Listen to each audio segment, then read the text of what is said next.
ದೇಶದ ಸಂಸ್ಥಾಪಕರಾದ ಶೇಖ್ ಅಹಮದ್ ಬಿನ್ ಅವರು ಇವತ್ತು ವಿಧಿವಶರಾಗಿದ್ದಾರೆ. ಭಾರತ ಸರ್ಕಾರ ಅವ್ರಿಗೋಸ್ಕರವಾಗಿ ಒಂದು ದಿನದ ಶೋಕಾಚರಣೆ ಮಾಡಿದ್ರಿಂದ ಇವತ್ತಿನ ಎಲ್ಲ ಕಾರ್ಯಕ್ರಮಗಳನ್ನು ನಾವು ಸ್ವಲ್ಪ ಸಾಂಕೇತಿಕವಾಗಿ ಮಾಡಬೇಕಾದ ಅವಶ್ಯಕತೆ ಆಯಿತು. ಇದಾದಮೇಲೆ ಇವತ್ತು ಗವರ್ನರು ಕೂಡ ಅಲ್ಲಿ ಬರ್ತಾಯಿದ್ದಾರೆ.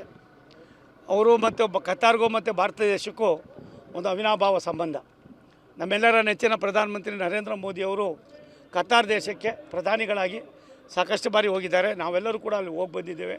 ಆ ದೇಶದ ವ್ಯವಸ್ಥೆಯನ್ನು ಕೂಡ ಬಲ್ಲವರಾಗಿದ್ದೇವೆ. ಅವರ ಆತ್ಮಕ್ಕೆ ಶಾಂತಿ ಕೋರೋಣ. ಅವರ ಒಂದು ಆತ್ಮಕ್ಕೆ ಶಾಂತಿ ಕೋರೋದ್ರ ಮುಖೇನ ಇವತ್ತು ಒಂದು ದಿನ ಇಡೀ ದೇಶ, ನಮ್ಮ ಭಾರತ ದೇಶ ಶೋಕಾಚರಣೆ ಮಾಡ್ತಾ ಇರ್ತಕ್ಕಂಥದ್ದು ನೋವಿನ ಸಂಗತಿ. ತುಮಕೂರು ಜಿಲ್ಲೆಯಲ್ಲಿ ನಿರೀಕ್ಷಿತಷ್ಟು ಮಳೆ ಆಗಿಲ್ಲ. ಜಿಲ್ಲೆಯಲ್ಲಿ ಬರಗಾಲ ಒಂದು ಉಸ್ತುವಾರಿ ಮಂತ್ರಿಗಳು ಬರ್ತಾ ಇದ್ದಾರೆ. ನನಗೆ ಪೂರ್ತಿ ಮಾಹಿತಿ ಇಲ್ಲ. ಇನ್ನೂ ನಾವು ಮಳೆ ಬರ್ತದೆ ಅನ್ನುವ ನಿರೀಕ್ಷೆಯಲ್ಲಿದ್ದೀವಿ. ಇದೊಂದು ದುರ್ದೈವ ಅಂತ ಕಾಣಿಸ್ತದೆ. ಅಂಥ ಸಂದರ್ಭ ಬಂದಾಗ ರಾಜ್ಯ ಸರ್ಕಾರ, ಕೇಂದ್ರ ಸರ್ಕಾರ ಒಟ್ಟಿಗೆ ಕುಳಿತು ಚರ್ಚೆ ಮಾಡಿ ನಾವು ಯಾವ್ಯಾವ ರೀತಿ ಅದಕ್ಕೆ ಶಕ್ತಿ ಕೊಡೋ ಕೆಲಸ ಮಾಡ್ತೀವಿ. ಇವೆಲ್ಲವೂ ಕೂಡ ನಮ್ಮ ಅನುದಾನ ಯಾವುದು ಇಲ್ಲರಿ. ಈ ದೇಶ ಇವತ್ತೆಲ್ಲ ಬಂದಿರೋ CSR ಫಂಡ್ ಯಾರ್ದು? ಭಾರತ ಸರ್ಕಾರದಲ್ವಾ? ಎಲ್ಲ ಭಾರತ ಸರ್ಕಾರದೇ. ನಾನು ಕೊಡೋದು 4,80,00,000 ದುಡ್ಡು. ಯಾರು ಕೊಡೋದು ಯಾರು ಬಿಡೋದು ಅನ್ನೋದಕ್ಕಿಂತ ಹೆಚ್ಚಾಗಿ CSR ಫಂಡನ್ನು ಉಪಯೋಗ ಪಡ್ಕೊಂಡು ಇಂಥ ಪವಿತ್ರವಾದ ಕೆಲಸಗಳಿಗೆ ಮಾಡೋದಕ್ಕೆ ಶಾಸಕರುಗಳು ನಮಗೊಂಚೂರು ಮಾಹಿತಿ ಕೊಟ್ಟರೆ ಅವೆಲ್ಲವನ್ನು ಕೂಡ ಮಾಡ್ತಾಯಿದ್ದೀವಿ. ನನ್ನ ಫಂಡು ನನ್ನ ಯಾವುದು ಫಂಡ್ ಅಲ್ಲ, ಇದೆಲ್ಲ ಸಾರ್ವಜನಿಕರ ದುಡ್ಡು.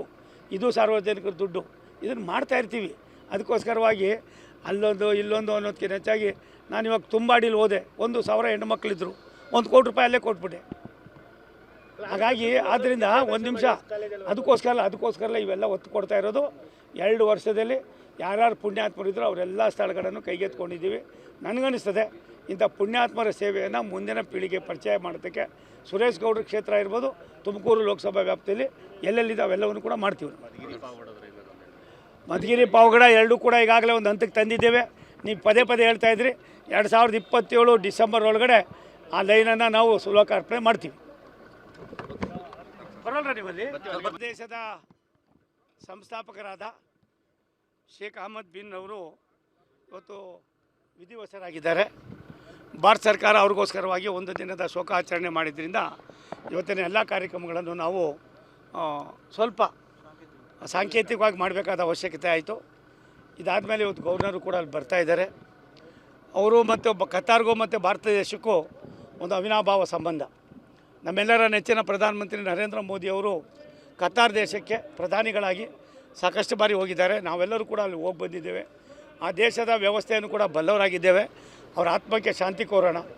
ಅವರ ಒಂದು ಆತ್ಮಕ್ಕೆ ಶಾಂತಿ ಕೋರೋದ್ರ ಮುಖೇನ ಇವತ್ತು ಒಂದು ದಿನ ಇಡೀ ದೇಶ, ನಮ್ಮ ಭಾರತ ದೇಶ ಶೋಕಾಚರಣೆ ಮಾಡ್ತಾ ಇರ್ತಕ್ಕಂಥದ್ದು ನೋವಿನ ಸಂಗತಿ. ತುಮಕೂರು ಜಿಲ್ಲೆಯಲ್ಲಿ ನಿರೀಕ್ಷಿತಷ್ಟು ಮಳೆ ಆಗಿಲ್ಲ. ಜಿಲ್ಲೆಯಲ್ಲಿ ಬರಗಾಲ ಒಂದು ಉಸ್ತುವಾರಿ ಮಂತ್ರಿಗಳು ಬರ್ತಾ ಇದ್ದಾರೆ. ನನಗೆ ಪೂರ್ತಿ ಮಾಹಿತಿ ಇಲ್ಲ. ಇನ್ನೂ ನಾವು ಮಳೆ ಬರ್ತದೆ ಅನ್ನುವ ನಿರೀಕ್ಷೆಯಲ್ಲಿದ್ದೀವಿ. ಇದೊಂದು ದುರ್ದೈವ ಅಂತ ಕಾಣಿಸ್ತದೆ. ಅಂಥ ಸಂದರ್ಭ ಬಂದಾಗ ರಾಜ್ಯ ಸರ್ಕಾರ, ಕೇಂದ್ರ ಸರ್ಕಾರ ಒಟ್ಟಿಗೆ ಕುಳಿತು ಚರ್ಚೆ ಮಾಡಿ ನಾವು ಯಾವ್ಯಾವ ರೀತಿ ಅದಕ್ಕೆ ಶಕ್ತಿ ಕೊಡೋ ಕೆಲಸ ಮಾಡ್ತೀವಿ.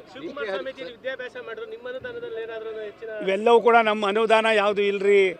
ಈ ದೇಶ ಇವತ್ತೆಲ್ಲ ಬಂದಿರೋ CSR ಫಂಡ್ ಯಾರ್ದು? ಭಾರತ ಸರ್ಕಾರದಲ್ವಾ? ಎಲ್ಲ ಭಾರತ ಸರ್ಕಾರದೇ. ನಾನು ಕೊಡೋದು 4,80,00,000 ದುಡ್ಡು.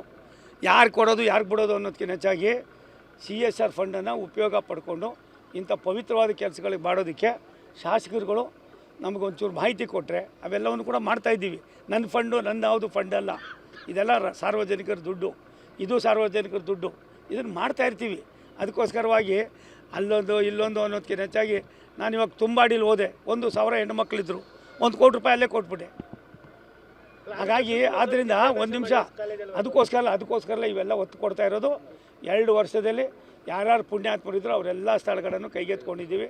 ನನಗನ್ನಿಸ್ತದೆ ಇಂಥ ಪುಣ್ಯಾತ್ಮರ ಸೇವೆಯನ್ನು ಮುಂದಿನ ಪೀಳಿಗೆ ಪರಿಚಯ ಮಾಡೋದಕ್ಕೆ ಸುರೇಶ್ ಗೌಡ್ರ ಕ್ಷೇತ್ರ ಇರ್ಬೋದು, ತುಮಕೂರು ಲೋಕಸಭಾ ವ್ಯಾಪ್ತಿಯಲ್ಲಿ ಎಲ್ಲೆಲ್ಲಿದೆ ಅವೆಲ್ಲವನ್ನು ಕೂಡ ಮಾಡ್ತೀವಿ. ಮಧುಗಿರಿ ಪಾವಗಡ ಎರಡೂ ಕೂಡ ಈಗಾಗಲೇ ಒಂದು ಹಂತಕ್ಕೆ ತಂದಿದ್ದೇವೆ. ನೀವು ಪದೇ ಹೇಳ್ತಾಯಿದ್ರಿ. 2027 ಡಿಸೆಂಬರ್ ಒಳಗಡೆ ಆ ಲೈನನ್ನು ನಾವು ಲೋಕಾರ್ಪಣೆ ಮಾಡ್ತೀವಿ.